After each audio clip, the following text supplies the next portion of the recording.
नमस्ते। आज हमारे सामने भारतीय संविधान पर आधारित कुछ सवाल हैं और ये सिर्फ सवाल नहीं बल्कि हमारे लोकतंत्र के डीएनए को समझने का एक मौका है। हम बात करने वाले हैं मौलिक अधिकारों यानी फंडामेंटल राइट्स की। ये वो गारंटी है जो संविधान हमें देता है। बिल्कुल। तो चलिए इस कानूनी भाषा के पीछे छिपी असली कहानियों और मतलब को समझते हैं। बिल्कुल। आज हम सिर्फ क्या का जवाब नहीं ढूंढेंगे बल्कि क्यों और कैसे की तह तक जाएंगे। ये अधिकार क्यों जरूरी हैं, इनके पीछे की सोच क्या थी। और अगर कोई इन्हें छीनने की कोशिश करे तो हमारे पास क्या ताकत है। सही। शुरुआत एक बहुत ही फाउंडेशनल सवाल से करते हैं। संविधान के किस हिस्से को भारत का मैग्ना कार्टा कहा जाता है? और जवाब है पार्ट 3 जिसमें हमारे फंडामेंटल राइट्स हैं। मैग्ना कार्टा ये तो बहुत भारी शब्द है।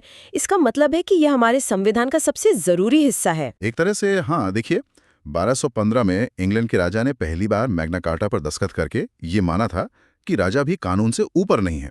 अच्छा। हमारे संविधान का पार्ट 3 भी यही करता है। ये सरकार को यानी स्टेट को एक लक्ष्मण रेखा के अंदर रखता है। ये राजनीतिक लोकतंत्र की नींव है और यह सुनिश्चित करता है कि देश में किसी की मनमानी नहीं बल्कि कानून का राज चलेगा। और इसकी प्रेरणा कहीं से ली गई थी? हाँ, दिलचस्प बात यह है कि इसकी प्रेरणा हमें अमेरिका के बिल ऑफ राइट्स से मिली है। अच्छा, तो चलिए सबसे पहले उन अधिकारों पर आते हैं जिनके बारे में सबसे ज्यादा बात होती है। मैंने गोल्डन ट्रायंगल के बारे में सुना है, अनुच्छेद 14, 19 और 21। इन्हें ऐसा क्यों कहते हैं? इन्हें स्वर्ण त्रिभुज इसलिए कहते हैं क्योंकि ये तीनों मिलकर व्यक्तिगत आजादी का एक ऐसा मजबूत किला बनाते हैं जिसे तोड़ना लगभग नामुमकिन है। ये एक दूसरे से जुड़े हुए हैं।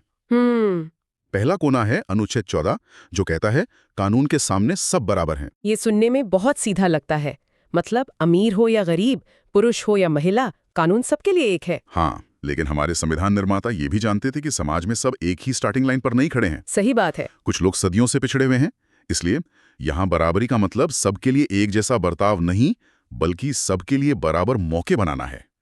संविधान खुद सरकार को इजाजत देता है कि वो बराबरी लाने के लिए कुछ खास कदम उठाएं। मतलब? हाँ, आरक्षण या महिलाओं के लिए विशेष कानून इसी सोच का नतीजा है। बिल्कुल। अनुच्छेद 15(3) सरकार को महिलाओं और बच्चों के लिए विशेष कानून बनाने की छूट देता है। अच्छा।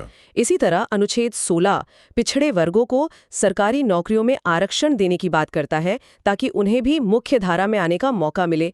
तो ये बराबरी के अधिकार का उल्लंघन नहीं है बल्कि उसे असलियत में लागू करने का एक तरीका है। ये तो बहुत गहरी बात है। अब आते हैं त्रिभुज के दूसरे कोने पर, अनुच्छेद 19 जो हम सबको बहुत पसंद है, बोलने और अपनी बात रखने की आजादी, वाक और अभिव्यक्ति की स्वतंत्रता। हाँ, इसी में प्रेस की आजादी भी शामिल है ना? हाँ, प्रेस की स्वतंत्रता का अलग से जिक्र नहीं है लेकिन सुप्रीम कोर्ट ने माना है कि वो इसी का हिस्सा है। पर यह आजादी अनलिमिटेड नहीं है। अच्छा। इसे रीजनेबल रिस्ट्रिक्शंस या उचित पाबंदियों के दायरे में रहना होता है। ये रीजनेबल रिस्ट्रिक्शंस क्या बला है? कौन तय करेगा कि क्या रीजनेबल है और क्या नहीं? इसका एक सीधा सा उदाहरण है। आपको बोलने की आजादी है लेकिन आप मजाक के लिए भीड़ भरे सिनेमा हॉल में आग आग नहीं चिल्ला सकती। जाहिर है। क्यों? क्योंकि इससे भगदड़ मच सकती है और लोगों की जान को खतरा हो सकता है। तो समाज की सुरक्षा के लिए आपकी बोलने की आजादी पर यह एक उचित पाबंदी है। समझ गए। और ये पाबंदियां सिर्फ कुछ खास आधारों पर ही लगाई जा सकती हैं, जैसे देश की सुरक्षा, पब्लिक ऑर्डर या नैतिकता। और इसे तय करने का अंतिम अधिकार अदालतों के पास है। ठीक है। इसी से जुड़ा एक और सवाल जो अक्सर उठता है, क्या हड़ताल करने का अधिकार, राइट टू स्ट्राइक, हमारा मौलिक अधिकार है? नहीं, ये एक बहुत बड़ा कंफ्यूजन है। सुप्रीम कोर्ट ने बार बार साफ किया है कि हड़ताल करना आपका फंडामेंटल राइट नहीं है। तो ये क्या है फिर? ये एक कानूनी अधिकार हो सकता है इंडस्ट्रियल डिस्प्यूट्स एक्ट के तहत, लेकिन इसे वो गारंटी नहीं मिली है जो मौलिक अधिकारों को मिलती है। और एक और जरूरी बात, अनुच्छेद 19 की ये आजादियां सिर्फ भारतीय नागरिकों के लिए हैं, विदेशियों के लिए नहीं। और अब इस गोल्डन ट्रायंगल का तीसरा और शायद सबसे जरूरी कोना, अनुच्छेद 21, प्राण और दैहिक स्वतंत्रता का संरक्षण। Right to life and personal liberty. हाँ, इसका मतलब तो राइट टू लाइफ हुआ है ना? शुरुआत में इसका मतलब बहुत सीमित था कि सरकार आपको बिना किसी कानूनी प्रक्रिया के जेल में नहीं डाल सकती या मार नहीं सकती। हाँ। लेकिन 1978 में मेनका गांधी मामले के बाद सब कुछ बदल गया। मेनका गांधी, पत्रकार और राजनेता, उनका क्या मामला था? हाँ, वही। उनका पासपोर्ट सरकार ने बिना कोई कारण बताए जब्त कर लिया था। जब मामला सुप्रीम कोर्ट पहुंचा तो कोर्ट ने एक ऐतिहासिक फैसला दिया। क्या कहा कोर्ट ने? कोर्ट ने कहा कि जीवन के अधिकार का मतलब सिर्फ सांस लेते रहना या जानवरों की तरह जिंदा रहना नहीं है, बल्कि इंसानी गरिमा के साथ जीने का अधिकार है। वाह। और इसमें विदेश जाने का अधिकार भी शामिल है। इस एक फैसले ने अनुच्छेद 21 का दायरा बहुत बड़ा कर दिया। तो आज जो हम सुनते हैं कि साफ हवा और पानी का अधिकार, या जल्दी सुनवाई का अधिकार, ये सब इसी की वजह से है। बिल्कुल, और इसी की सबसे ताज़ा और शायद सबसे महत्वपूर्ण देन है निजता का अधिकार, यानी राइट टू प्राइवेसी। हाँ, 2017 का वो बड़ा फैसला, केएस पुट्टास्वामी केस, ये तो हमारी डिजिटल जिंदगी के लिए बहुत अहम है। ये अधिकार हवा में नहीं आया। जब सरकार आधार के जरिए बहुत सारा डेटा इकट्ठा कर रही थी, तब ये सवाल उठा कि हमारी निजी जानकारी पर किसका हक है। इसी के जवाब में सुप्रीम कोर्ट की 9 जजों की बेंच ने एक मत से कहा कि निजता का अधिकार भी गरिमा के साथ जीने के अधिकार का ही हिस्सा है। इसका असर ये हुआ कि आज हम सब सरकार से और बड़ी बड़ी टेक कंपनियों से पूछ सकते हैं कि वो हमारा डेटा क्यों और कैसे इस्तेमाल कर रहे हैं। बिल्कुल। तो इसका मतलब ये है कि अगली बार जब कोई ऐप मुझसे मेरे सारे कॉन्टैक्ट्स का एक्सेस मांगेगा, तो मेरे पास उसे ना कहने का एक संवैधानिक आधार है। एक तरह से हाँ। पर क्या इस अधिकार में जीवन को खत्म करने का अधिकार भी शामिल है, मतलब एक्टिव यूथेनेशिया? नहीं, सुप्रीम कोर्ट ने यह साफ किया है कि जीवन के अधिकार में मरने का अधिकार या एक्टिव यूथेनेशिया शामिल नहीं है। अच्छा। और एक खास बात, अनुच्छेद 21 की सुरक्षा सिर्फ नागरिकों को ही नहीं, बल्कि भारत की धरती पर मौजूद हर इंसान को, यानी गैर नागरिकों को भी मिली हुई है। तो हमने देखा कि कैसे अधिकार व्यक्तिगत आजादी की बात करते हैं, लेकिन संविधान तो समाज की भी बात करता है। कुछ ऐसे भी अधिकार हैं जो सामाजिक न्याय के लिए बनाए गए हैं। बिल्कुल, यहीं पर संविधान का असली चरित्र दिखता है। अनुच्छेद 17 को देखिए, जो अस्पृश्यता यानी छुआछूत को पूरी तरह से खत्म करता है और उसे एक दंडनीय अपराध बनाता है। और इसमें सबसे अनोखी बात क्या है? सबसे अनोखी बात यह है कि ये अधिकार सिर्फ सरकार के खिलाफ नहीं, बल्कि प्राइवेट लोगों के खिलाफ भी लागू होता है। अच्छा, मतलब प्राइवेट इंडिविजुअल्स के खिलाफ भी? हाँ, अगर कोई आम नागरिक भी किसी के साथ छुआछूत का बर्ताव करता है तो उसके खिलाफ कानूनी कार्रवाई हो सकती है। ये उन गिने चुने मौलिक अधिकारों में से है जो स्टेट के साथ साथ प्राइवेट इंडिविजुअल्स पर भी लागू होते हैं। ऐसा क्यों? ऐसा इसलिए क्योंकि छुआछूत एक सामाजिक बुराई है जिसे सिर्फ सरकार नहीं, पूरे समाज को मिलकर खत्म करना है। ये बहुत जरूरी है क्योंकि सामाजिक बुराइयां अक्सर व्यक्तिगत स्तर पर ही पनपती हैं। बिल्कुल। इसी तरह का एक और अधिकार है शोषण के विरुद्ध, जैसे अनुच्छेद 23, जो इंसानों की खरीद फरोख्त और बेगार यानी जबरदस्ती काम करवाने पर रोक लगाता है। और इसी में आता है बच्चों का अधिकार। अनुच्छेद 24 बाल मजदूरी पर रोक लगाता है। लेकिन यहाँ एक बारीक बात है। क्या? मैंने तो सुना था कि बाल मजदूरी पर पूरी तरह से रोक है। यहाँ कानून थोड़ा सा नुआंस्ड है। अनुच्छेद 24 14 साल से कम उम्र के बच्चों के खतरनाक कामों जैसे कारखानों या खदानों में काम करने पर रोक लगाता है, हर तरह के काम पर नहीं। हर तरह के काम पर नहीं? नहीं, जैसे किसी बच्चे का अपने परिवार की दुकान पर हाथ बटाना या फिल्मों में काम करना, वो इसके दायरे में सीधे तौर पर नहीं आता, उसे दूसरे कानूनों से रेगुलेट किया जाता है। तो ये एक पूरी तरह से ब्लैंकेट बैन नहीं है, बल्कि खतरनाक कामों पर रोक है। अच्छा, ये एक जरूरी स्पष्टीकरण है। तो हमने देखा कि कैसे संविधान बच्चों जैसे कमजोर वर्गों को बचाता है।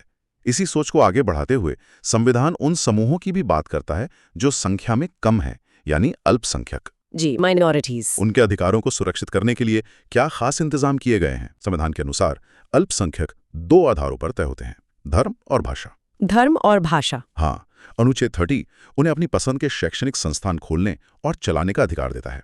और अनुच्छेद 29 जो अपनी भाषा, लिपि या संस्कृति को बनाए रखने का अधिकार देता है, उसका दायरा तो और भी बड़ा है। वो कैसे? वो सिर्फ अल्पसंख्यकों तक सीमित नहीं, बल्कि नागरिकों के किसी भी वर्ग पर लागू होता है। ठीक है, तो हमारे पास ये सारे शानदार अधिकार हैं, लेकिन मान लीजिए किसी के अधिकार का उल्लंघन होता है, तो वो क्या करे? इनका गार्डियन कौन है? हम किसके पास जाएंगे? और यहीं पर हमारे संविधान की सबसे बड़ी खूबसूरती सामने आती है। इन अधिकारों का संरक्षक है हमारी न्यायपालिका, यानी सुप्रीम कोर्ट और हाई कोर्ट। न्यायपालिका? इसीलिए डॉक्टर बी आर अम्बेडकर ने अनुच्छेद 32 यानी संवैधानिक उपचारों के अधिकार को संविधान का हृदय और आत्मा कहा था। हृदय और आत्मा? हाँ, क्योंकि इस एक अधिकार के बिना बाकी सारे अधिकार सिर्फ कागज पर लिखे अच्छे शब्द रह जाते। अनुच्छेद 32 ये हमें सीधे सुप्रीम कोर्ट जाने का अधिकार देता है ना? और इसी के तहत कोर्ट रिट जारी करती हैं। ये रिट क्या चीज है? मैंने बंदी प्रत्यक्षीकरण या हेबियस कॉर्पस का नाम सुना है। हेबियस कॉर्पस एक लैटिन शब्द है जिसका मतलब है शरीर को प्रस्तुत करो।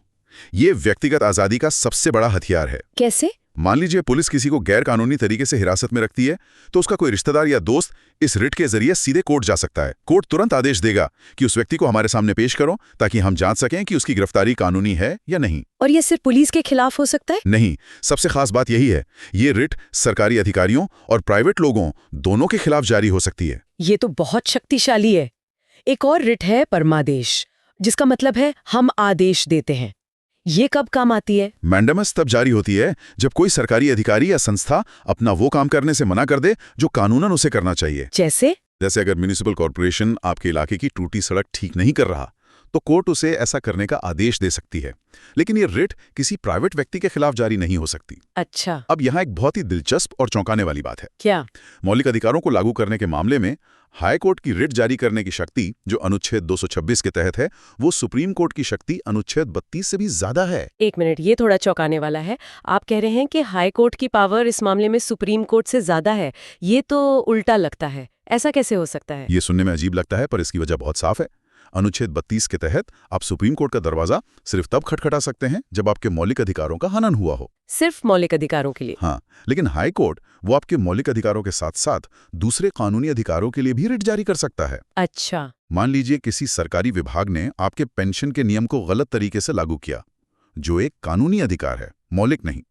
इस मामले में आप अनुच्छेद 226 के तहत सीधे हाई कोर्ट जा सकते हैं, पर अनुच्छेद 32 के तहत सुप्रीम कोर्ट नहीं। मतलब उनका दायरा बड़ा है। बिल्कुल, इसीलिए उनका दायरा बड़ा है। वाह, ये तो सच में एक डीप डाइव वाली जानकारी है। तो क्या ये मौलिक अधिकार असीमित है? क्या इन्हें कभी भी किसी भी हालत में सस्पेंड या रिस्ट्रिक्ट नहीं किया जा सकता? नहीं, ये एब्सोल्यूट नहीं है, बल्कि क्वालिफाइड हैं।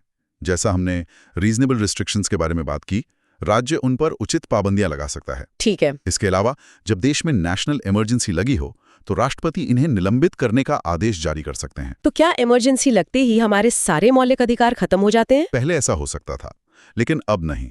44 में संविधान संशोधन के बाद एक बहुत जरूरी सुरक्षा कवच जोड़ा गया है। क्या है वो? अब अनुच्छेद 20 अपराधों के लिए सजा के संबंध में संरक्षण, और सबसे जरूरी अनुच्छेद 21 जीवन और व्यक्तिगत स्वतंत्रता का अधिकार को नेशनल इमरजेंसी के दौरान भी सस्पेंड नहीं किया जा सकता। मतलब जीने का अधिकार हर हाल में बना रहता है। हर हाल में। और संपत्ति के अधिकार का क्या हुआ? वो भी तो पहले एक मौलिक अधिकार था, पर अब नहीं है। ये क्यों बदला गया? बिल्कुल, 44 में संशोधन 1978 से पहले संपत्ति का अधिकार एक मौलिक अधिकार था, लेकिन सरकार को जमींदारी उन्मूलन और भूमि सुधार जैसे सामाजिक आर्थिक सुधार करने में इससे बहुत दिक्कतें आ रही थी। अच्छा। हर कानून को कोर्ट में चुनौती दी जाती थी, इसलिए इसे मौलिक अधिकारों की लिस्ट से हटाकर अनुच्छेद 301 के तहत एक संवैधानिक या कानूनी अधिकार बना दिया गया। तो इसका आज की तारीख में क्या मतलब है? क्या सरकार हमारी जमीन कभी भी ले सकती है? नहीं, इसका मतलब यह है कि सरकार आपकी संपत्ति ले सकती है, लेकिन सिर्फ 2 शर्तों पर। पहला, ऐसा करने के लिए एक उचित कानून होना चाहिए, और दूसरा, आपको उसका उचित मुआवजा मिलना चाहिए। मतलब मन माने ढंग से नहीं छीन सकती। देखो, नहीं। अब ये फंडामेंटल राइट नहीं बल्कि एक लीगल राइट है। आखिर में एक बहुत बड़े सिद्धांत की बात करते हैं, मूल ढांचे का सिद्धांत या बेसिक स्ट्रक्चर डॉक्ट्रिन। ये सुनने में बहुत भारी लगता है। आसान भाषा में इसका क्या मतलब है? इसे समझने के लिए 1973 के ऐतिहासिक केशवानंद भारती मामले को जानना होगा। सवाल ये था कि क्या संसद के पास संविधान को बदलने की असीमित शक्ति है? क्या वो संशोधन करके मौलिक अधिकारों को खत्म कर सकती है?